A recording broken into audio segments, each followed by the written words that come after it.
यहाँ तो खर्चा करना पड़ता है, ठीक है। कुंभ मेला में तरफ खर्चा करना पड़ता है।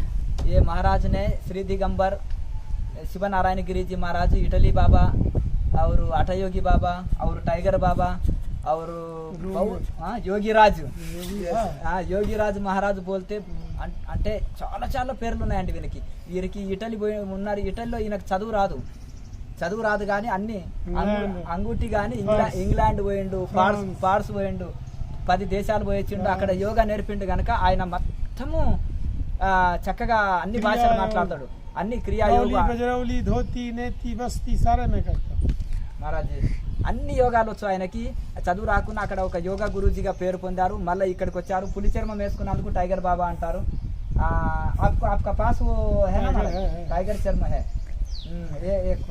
అంటే 40 సంవత్సరాల కింద 40 సంవత్సరాల కిందది. अभी शिवरात्रि के दूसरे महाराज कब तक रहेगा तो पूरा तीनों स्नान ये स्नान करके जाएगी महाराज. क्यों मतलब एक स्नान और दो फिर वापस पूर्णिमा करके आते, कोई बात नहीं, पूर्णिमा करके आते. मतलब महाराज ये आप बहुत योगा जानते हैं ना. हाँ, ये कौन सा योगा अच्छा है? योगीराज है ना आपको बचपन से भी काशी का घाट घूमते रहते आप. ఈ మహారాజు చిన్నప్పుడు 5 ఏళ్ల వయసులో సన్యాసం తీసుకుని చిన్న నాగబాబాని ఈయనకు అన్నారు. ఈయనకు आपको कितना उम्र है महाराज? अभी 75 इयर्स అంటే 75 సంవత్సరాలు ఉన్నాయి. 5 ఏళ్ళప్పుడు ఆ 5 साल में ये साधु हो गए. 8 साल में 8 సంవత్సరాల వయసులో సన్యాసం వేసుకొని అప్పుడు ఇవే రుద్రాక్షలు ఇట్లే ఉన్నాయి, చేతులు కట్టుకోవడం, ఇట్లే టోపీ, పులి చర్మం వేసుకొని తిరిగాడు. మొత్తం తిరిగి ఈ విధంగా చక్కగా ఇది ఉన్నారు. ఇప్పటికి కూడా అదే డ్రెస్సులో అట్లే ఉంటారు. ఈయన గొప్ప యోగిరాజు. అయితే యోగాలో చాలా చాలా ప్రావీణ్యం ఉంది. షట్క్రియలు అద్భుతంగా వస్తాయి. ఈయన ఒకప్పుడు हवा में भी उड़ते ना महाराज, हवा में भी उड़ते గాలిలో కూడా తిల్లేస్తాడు, నీళ్ళ మీద కూర్చుంటాడు, నీటి లోపల కూడా కొన్ని గంటలు చేసుకుంటాడు. అలాగే आपको महाराज को अभी वो ही करते ना, वो क्या होता है वज्राली मुद्रा भी करते आप. ये महाराज వజ్రాలు ముద్ర వచ్చేటోళ్ళని ఒక్కరినన్నా చూసిండ్రా అంటారు కదా. వజ్రాల ముద్రలో పర్ఫెక్ట్ అంటే లింగం తోటి పాలు తాగుతాడు. दूध भी पीते ना, नागेश्वर गिरी ने बोले. हाँ तो दूध खींचते है ना, दूध खींचते అంటాడు. అంటే తాగుతాడు, దహి అంటే పెరుగు గుంజుతాడంట లింగం తోటి ఆయన. అలాగే పెరుగు, నెయ్యి, పాలు, నీళ్లు లింగం తోటి గుంజి పడేస్తాడు. అంటే ఆ వీర్యాన్ని ఊర్ధ్వముఖంగా మలపే శక్తి వాళ్ళకు ఉంటుంది అనమాట. నాగసాధువులు చాలా మంది ఉంటారు అక్కడక్కడ, గంజాయి దాయేటోళ్ళు లేకపోతే అడుక్కునే వాళ్ళు, వీళ్ళ పేరు చెప్పుకొని బూడిది పూసుకొని ఉండేటోళ్ళు ఉంటారు. కానీ వాళ్ళు వేరు, ఇంట్లో ఒరిజినల్ వాళ్ళు కూడా ఉంటారు. వాళ్ళని గుర్తించగలగాలి. మరి ఈయన షట్క్రియలో అందరి గురించి నేను చెప్తలేను. షట్క్రియలు యోగులు అని చెప్తలేను నేను. యోగులు అనే దగ్గర యోగులు చెప్తున్నాం, వేదాంతులు అనే దగ్గర వేదాంతులు చెప్తున్నాం, మామూలుగా యాత్ర తిరిగేటోళ్ళు అని చెప్తున్నాం. మరి ఈయన యోగిరాజ్ అని వీరిని ఎందుకు చెప్తున్నాం అంటే, ఇటలీ బాబా అని మన పుస్తకంలో కూడా రాసినాము. బాబాజీ महाराज आप ये షట్క్రియ करने तो क्या फायदा होता है? पहले तो शरीर के अंदर का जितना सब साफ हो जाता है अंदर. महाराज जी कहते हैं ना कि जैसे हम कपड़ा साफ करते हैं, महाराज जी ऐसे अंदर भी सफाई करना पड़ता है. महाराज जी तो उससे सफाई करने से क्या है, काम, क्रोध, मद, लोभ, ये जो 5 महाराज जी मेरा जो है, महाराज उससे जब अंदर जब शुद्ध हो जाता है, महाराज तो वातावरण अंदर का जो है एकदम शुद्ध होने के बाद महाराज एकदम सत्ववृत्ति आ जाती है. महाराज जी अपने आप महाराज बदल जाता है. అంటే ఇక్కడ ఏమంటున్నారంటే, మనకు ఏవైతే ఈ షట్క్రియలు, ఇప్పుడు మనం బట్టలు ఉతుకుతాము, స్నానం చేస్తాము, శరీరం మురికి పోతుంది. మరి లోపలి మురికి ఎట్లా పోతుందంటే, లోపల శరీరం అవయవాలు ఉంటాయంటే గుండె, మన లీవరు, అలాగే లోపల ఉండే మలకోశము, మూత్రకోశము, ఇవన్నీ కూడా లోపలి భాగాలు, పేగులు ఇవన్నీ శుద్ధి కావాలంటే షట్క్రియలు చేయాలంటున్నారు. లోపలి భాగాలు శుద్ధి చేయడానికి అట్లా దానికోసమే బయట సబ్బుతోటి మనం తోమడము, ఉతకడము, చేయడము, శరీరాన్ని స్నానం చేయడము, ఇవన్నీ చేయడం వలన బయట శుద్ధి అవుతుంది. ఈ షట్క్రియలతోటి అంతరం శరీరం లోపల శుద్ధి అవుతుంది అని చెప్తున్నారు. కనుక महाराज जी वो शरीर बाहर अंदर साफ करने के बाद क्या करना है? वो स्वस्थ में रहते ना, शरीर स्वस्थ में रहते. ये షట్క్రియ से अंदर क्लीन होता है ना. बाह्य स्नान से, शौच से कोई जरूरत नहीं है महाराज जी. बाहर की कोई जरूरत नहीं है. हाँ महाराज, अगर अंदर साफ हो गया महाराज जी तो बाहर की कोई जरूरत नहीं. जनता बड़े योगी लोग बाहर स्नान नहीं करते, अंदर करते. అబ్బా ఎంత మంచి మాటలు చెప్పండి చూడండి. చాలా మంది అవధూతలు యోగులు బయట స్నానమే చేయరు, బ్రషే చేయరు ఇట్లా అంటారు. ఎందుకు మహారాజా అని అడిగితే అరే లోపల శుద్ధి అయిన తర్వాత బయట ఏమీ అడిగేది అంటాడు. లోపల అంటే లోపల గంధం ఉంటేనే దుర్వాసన ఉంటేనే చెమట రూపంలో వస్తుంది. లోపల దుర్వాసన ఉంటే మలంలో దుర్వాసన, లోపల అశుద్ధి ఉంటే మూత్రంలో దుర్వాసన ఉంటుంది. అది లోపల క్లీన్ అయిన తర్వాత బయట క్లీన్ తోటి అవసరం లేదు. పంచభూతాలు గాలి ఎండ వాన ये पंचभूत से शुद्ध होता है महाराज जी. ये है ना, ये सूरज से शरीर की ऐसा है ना, सूरज से शरीर का जो है जो रोग है महाराज जी बाहर के साइज का महाराज जी वो निकल जाता है महाराज जी. लेकिन अंदर क्रिया जो करते हैं महाराज जी वो अंदर की शुद्धि अलग है ना महाराज जी. जिसको बोलते हैं क्या बोलते हैं विशुद्ध महाराज जी विशुद्ध हो जाता है. सही बात है महाराज जी. तो जब विशुद्ध अंदर हो जाएगा महाराज जी तो एकदम प्रशांत होकर के बैठा रहता है. उसको कुछ इच्छा ही नहीं है. महाराज जी इच्छाएं सब खत्म हो जाती है. महाराज जी अंदर की सारी इच्छाएं जो है महाराज जी कुछ करने की इच्छा ही नहीं है. महाराज जी सब हो गया. महाराज जी वो योगी की स्थिति ऐसी हो जाती है. बढ़िया है वो स्थिति में पड़ा रहता है. कोई खिला दिया तो खा लिया, महाराज. नहीं खिलाया ऐसे ही पड़ा है. అంటే ఓసారి స్థితి ఆ ఓ పూట దొరికితే ఇంత తినొచ్చు, ఒక నెల రోజులు ఏం దొరకకుండా తినకుండా ఉండొచ్చు, శరీరంలో ఏ మార్పులు జరగవు. कोई శరీర్ को कोई कुछ नहीं होता ना महाराज जी. कुछ नहीं होता. శరీరానికి ఏం కాదు నెల రోజులు తినకున్నా కానీ. ఓ పూట దొరకపాయ ఏది తిన్నా గ్రైండర్ల మిషన్లో వేస్తే ఏదైనా పిండి చేసేస్తుంది. అలాగే వాళ్ళు గ్రైండర్ లాగా ఏది వేసినా జీర్ణించుకుంటారు. నెల రోజులు లేకున్నా సరిపోతుంది. మామూలు వాళ్ళకేమో టైం ప్రకారం తినాలి, శరీరానికి పడేటిదే తినాలి. వాళ్ళు ఏది తిన్నా జీర్ణం చేయగలుగుతారు. ఇంకోటి లోపల అంతా ఎప్పుడైతే శుద్ధి అవుతుంటుందో ఈ బయటి శుద్ధి సూర్యుని ఎండ ద్వారా గాలి ద్వారా పంచభూతాలతోటి వస్త్రాలు కూడా వేసుకోరు కదా. ఎండ గాలి వాన పంచభూతాలు శరీరానికి నేల మీద పండుకుంటాడు. పశువులు నేల మీద పండుకుంటాయి చూడండి, అది ఆరోగ్యంగా ఉంటాయి. అట్లా ఇవన్నిటి పంచభూతాలతోటి కొంత క్లీన్ అవుతుంటుంది. బయట స్నానం చేయడము ఈ సబ్బు పెట్టి తోమడము అనేది శరీరానికి అవసరమే ఉండదు. లోపల శుద్ధి అయినప్పుడు బయట ఆటోమేటిక్గా శుద్ధి ఉంటుంది. లోపల ఏమన్నా మల విసర్జన చెడు ఉంటేనే అపాన వాయువు కార్బన్ డైఆక్సైడ్ ద్వారా వస్తుంటుంది. మూత్రం ద్వారా, మలం ద్వారా, ఇంకా ఏదో రూపంలో చెమట ద్వారా ఇవన్నీ లోపలి మలమే బయటకు వస్తుంటుంది. కానీ లోపల శుద్ధి అయిన తర్వాత ఇంకా బయట క్లీన్ చేయవలసిన అవసరమే ఉండదు. గొప్ప గొప్ప అవధూతలు సంవత్సరాల కొద్దీ స్నానం చేయరు. గంగా తీరంలో కూర్చొని కూడా కొంతమంది ఎందుకు మహారాజు 12 ఏళ్ల నుంచి స్నానం చేస్తలేవు, గంగా నది ఒడ్డులోనే కూర్చున్నావు కదా, మేమంతా స్నానానికి వస్తున్నామంటే ఒరే నాయన నేను స్నానం చేస్తే గంగనే పవిత్రం అవుతుంది అంటారు. महाराज 12-20 साल बैठ के गंगा का किनारे में बाबा लोग स्नान नहीं करते. बाबा क्यों नहीं, हम लोग स्नान के लिए इतना दूर आ रहे, तुम स्नान क्यों नहीं करते बोले तो अरे गंगा शुद्ध होता है हम स्नान करने तो बोलते हैं. अरे इंतजार करती है गंगा. हाँ संत का गंगा जी इंतजार करती है कि वो आए हमारे स्नान करे. हमारे गंगा जी ने बात किया ना भगवान से. बोले महाराज हम वहाँ जाएंगे सब पापी स्नान करेंगे, हम तो वहाँ शुद्ध हो जाएंगे. महाराज बोले अगर एक योगी तुम्हारे स्नान कर लेगा तुम्हारा सारा पाप जो है वो धो देगा.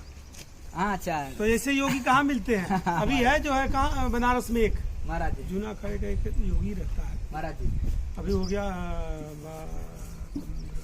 मैंने 10 साल हो गया. महाराज वो गंगा जी के यहाँ रहता लेकिन गंगा का पानी नहीं छूता.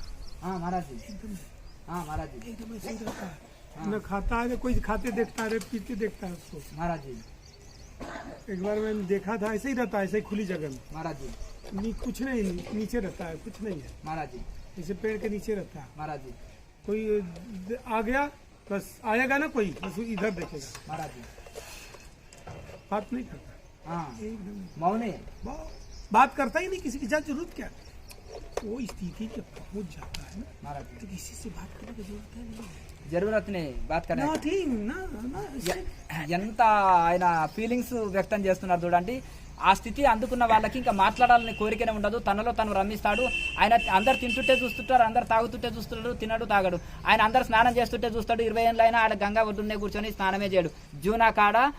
కాశీలోన జూనాకాడలో ఒక సాధు ఉండేవారు. ఆయన స్థితి ఇటువంటిది అవధూత స్టేజ్లో ఉన్నారు అని వారి గురించి వర్ణన చేస్తున్నారు బాబాజీ మహారాజు. ये है ना योग का बारे में महाराज, ये अंदर बाहर शुद्धि होता है ना महाराज, ये छठ क्रिया से. लेकिन जरूरी है ना. हाँ जरूर है. अंदर बाहर बहुत जरूरी है. అంటే లోపల బయట శుద్ధి చేయడం అనేది చాలా ఇంపార్టెంట్, చాలా ముఖ్యమైన విషయం అని బాబాజీ చెప్తున్నారు. బాబాజీ మహారాజ్ वो ये क्या ये छठ क्रिया करने के बाद क्या करना है. छठ क्रिया के बाद क्या करना है. वो तो जब विशुद्ध हो जाएगा तो कुछ करने की जरूरत नहीं हो जाएगा ना. ये तो हमारे को जब शुद्ध हो जाता है महाराज तो कोई जरूरत नहीं है फिर. సై బాతే అంటే कुछ ఇంకోటి करने का जरूरत नहीं है ఇప్పుడు షట్ క్రియ చేసినాక అంత శుద్ధి అయినాక ఇంకా చేయవలసింది ఏముంది ఏది అక్కడనే ఉండదు అంటున్నారు మహారాజ్ जो चीज को जो चीज प्राप्त करना चाहिए वो प्राप्त हो जाता प्राप्त हो है गए कुछ करने का नहीं ऑटोमेटिक प्राप्त होता है महाराज ये हाँ कुंडली की बात कर रहे हैं। कुंडलनी की बात कर रहे हाँ, कुंडलनी कुंडली। कैसा जागरण होता है कुंडली अगर लोग जो है ना महाराज जी बोलते हैं कि कुंडली योग होता है महाराज जी लेकिन ऐसा नहीं है महाराज जी कुंडली प्राणायाम से जागृत होती है महाराज जी जो प्राणायाम है अ, 4 अंदर लेना महाराज जी और 16 अंदर रोकना महाराज जी और 8 में निकालते हैं सेकेंड महाराज जी 8 सेकेंड तक जब अंदर लेते हैं महाराज जी 32 सेकेंड अंदर रोकते हैं महाराज जी और 16 सेकेंड में बाहर निकालते हैं। महाराज जी अगर हम 16 सेकेंड में अंदर लेते हैं महाराज जी तो हमको 64 सेकेंड अंदर रोकना है महाराज जी और 32 सेकेंड में बाहर निकालना है। ये है क्रिया जो है प्राणायाम का कुंडली जागृत करने के लिए। हाँ महाराज जी इससे कुंडली जागृत हो जाती है महाराज तो जो है ये शरीर अपने आप ऊपर उठने लगता है बढ़िया है अपने आप అయితే ఈ యొక్క 32 अपने आप जाता है ऊपर 30 అంటే ఏమంటారంటే 32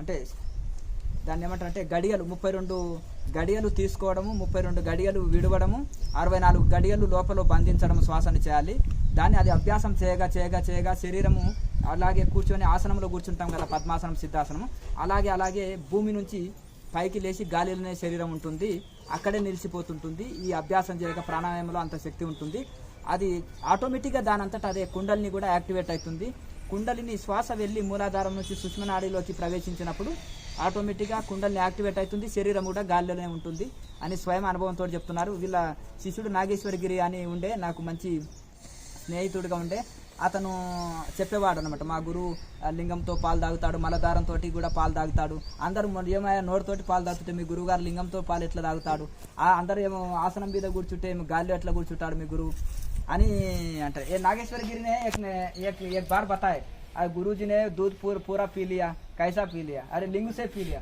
अरे कैसा होता है हम तो लगड़ा करते हैं उनसे कैसा होता है ऐसा अरे खुद देखा है ऐसा ये आपको अगर किसी को देखना होगा महाराज जी तो हमको अन्न छोड़ना पड़ता है महाराज जी हम 15 दिन तक कुछ खाएंगे नहीं महाराज जी तो वो खींच देंगे ठीक है वो आपको उतना अगर ताकत किसी है को महाराज करना हमको है तो- विश्वास है हमको मुझे विश्वास है बस हो गए అంటే మీ మీద నాకు ఆ విశ్వాసం ఉంది ఆ నమ్మకం ఉంది ఎందుకంటే మీరు ఆ చదువురాని వాళ్ళని విదేశీయులు అన్ని దేశాల్లో యోగా గురువుగా మీరు స్వీకరించారు అన్ని సెంటర్లు నడిపారు మీ శిష్యుడు చూశారు అంటే 15 రోజులు ఏమీ తినకుండా నిరాహారిగా ఉండాలి ఆ క్రియ చేయాలంటే ఆ ఏమి తినకుండా ఉండి అప్పుడు ఆ నవలిని క్రియ ద్వారా లింగము పాలలో వేసి గుంజినప్పుడు ఆటోమేటిక్గా పైకి పాలు తాగుతారు దాంతోపాటు పురుషులు వీర్యాన్ని కూడా పైకి లాగి ఈ యొక్క పైకి తీసుకొని వెళ్తారు అప్పుడు పైకి వెళ్తేనేమో జ్యోతి అయి వెలుగుతుంది నూనె కిందికి పోతేనేమో వేస్టేజ్ అయిపోతుంది ఒక జ్యోతిలో ఉండే నూనె అలాగే వీళ్ళు కూడా అట్లా దాన్ని ఊర్ధ్వరేతస్సులుగా మారుతారు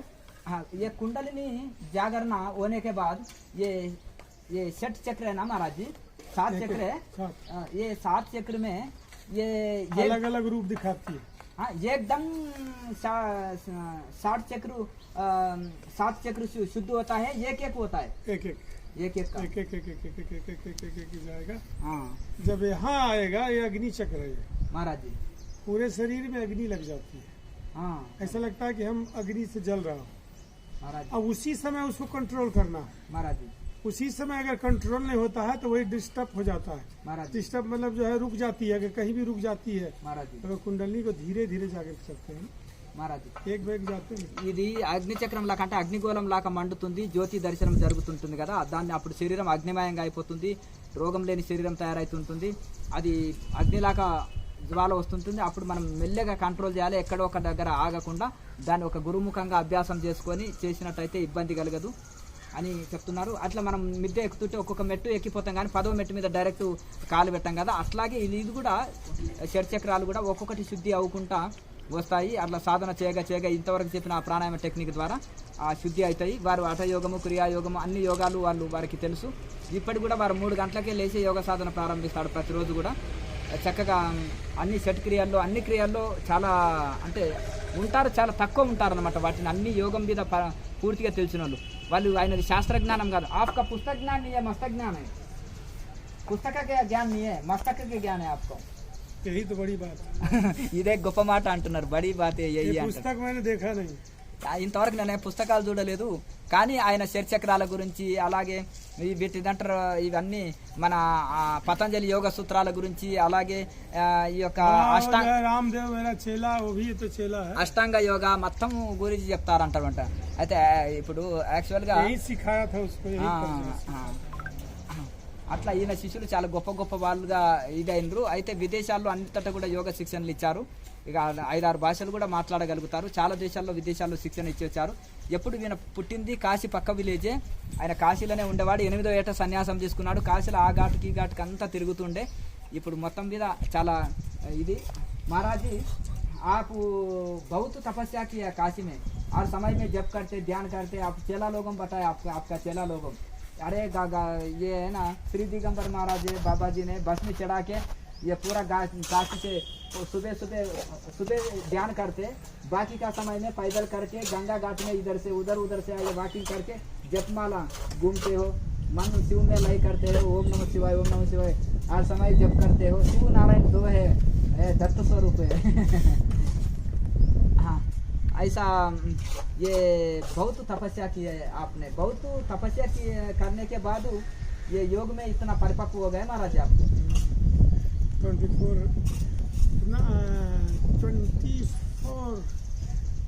years क्या बोलते हैं 24 साल 24 साल अन्न नहीं खाया 24 years ఆయన అన్నం తీసుకోలేదంట అన్నం తీసుకోలేదు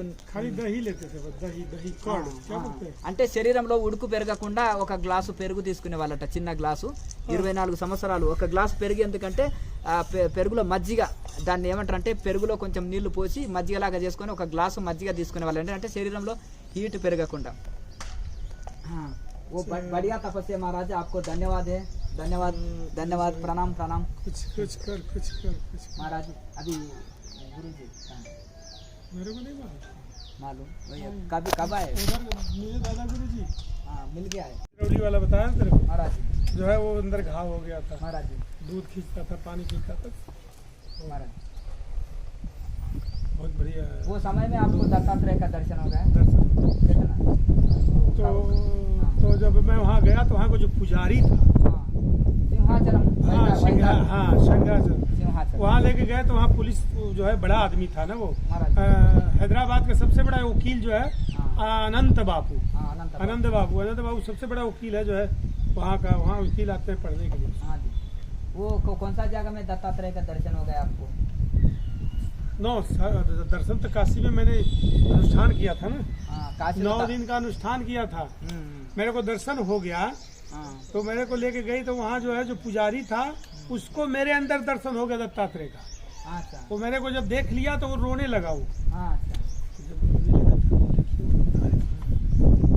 एकांत में ले गए आंसू गिर रहा था ना उसको हाँ तो उसको एकांत में लेके गए बोले महाराज ऐसा है कि आप तो दत्तात्रेय है हम बोले आप किसी से बताओ मैं हूँ बात सही है क्योंकि दत्त महाराज मेरे अंदर है अब तू किसी को बताओ मत अब चुपचाप आंसू बंद कर 1 घंटा लग गया उसको बंद करने में आंसू वही पुजारी था वो महाराज అయితే సింహాచలము వైజాగ్ దగ్గర సింహాచలం ఉంది ఆ సింహాచలం పూజారి కాశీకి వచ్చాడంట వచ్చిన తర్వాత వీరు అప్పుడు 9 రోజులు సమాధిలో కూర్చున్నారు గంగా ఘాట్లో సమాధిలో ఉన్నప్పుడు వీరు దత్తాత్రేయ దర్శనం జరిగింది స్వామీజీ బాబాజీ మహారాజుకు అయితే అప్పుడు ఈయన శరీరం నుంచే దత్తాత్రేయ దర్శనం ఇచ్చారంట సింహాచలం పూజారి గారికి ఆనంద్ బాబు అని ఒక లాయర్ కూడా అప్పుడు అక్కడికి వచ్చారంట హైదరాబాద్లో పెద్ద లాయర్ ఆయన అయితే ఈయన ఈ సింహాచలం పూజారి వీరి శరీరంలో హృదయంలోకి వెళ్ళి దత్తాత్రేయులని కనిపించారంట ఆయన సాష్టాంగ దండ ప్రణామం చేసి ఆయన మీరు ఒకే ఏడుస్తూ అంటే ఆనంద భాష వాళ్ళు రాలుస్తూ అలాగే చేతులు కట్టుకొని నిలబడ్డారంట అప్పుడు ఆయన ఆ పూజారి గారి నుండి నువ్వు ఏడుస్తున్నావు ఎందుకు నువ్వు ఆనంద భాష్పాలు అంటే మీలోన నాకు దత్తాత్రేయుడు కనిపిస్తున్నాడు హృదయంలో దర్శనం చేసుకున్నావంటే అది హృదయంలో పెట్టుకో ఎవరికి చెప్పవలసిన పని లేదు ఎవరికి చెప్పకూడదు నువ్వు మనసుల్నే పెట్టుకో నువ్వు అది ఇంకేమి అది నువ్వు ఎంత ఏడ్చకూడదు అని చెప్పారంట అట్లా ఆ విధంగా అంటే మన వాళ్ళు కూడా ఇక్కడ స్వామీజీ దగ్గరికి బాబాజీ దగ్గరికి చాలా మంది వస్తుంటారు. కాశీలో మన వాళ్ళు తెలుగు వాళ్ళు బాగా వస్తారు కదా, అప్పుడు చాలా సంవత్సరాలు కాశీలో ఉన్నారు. తర్వాత ఎన్నో విదేశాలు వెళ్ళి అక్కడ యోగా శిక్షణలు ఇచ్చారు. ఇప్పుడు ప్రజెంట్గా హరిద్వార్లో మహా కుంభమేళకు వచ్చారు బాబాజీ. ఇట్లా ఈ విధంగా ఆయన మంచి గొప్ప యోగీశ్వరులు, మంచి ఇది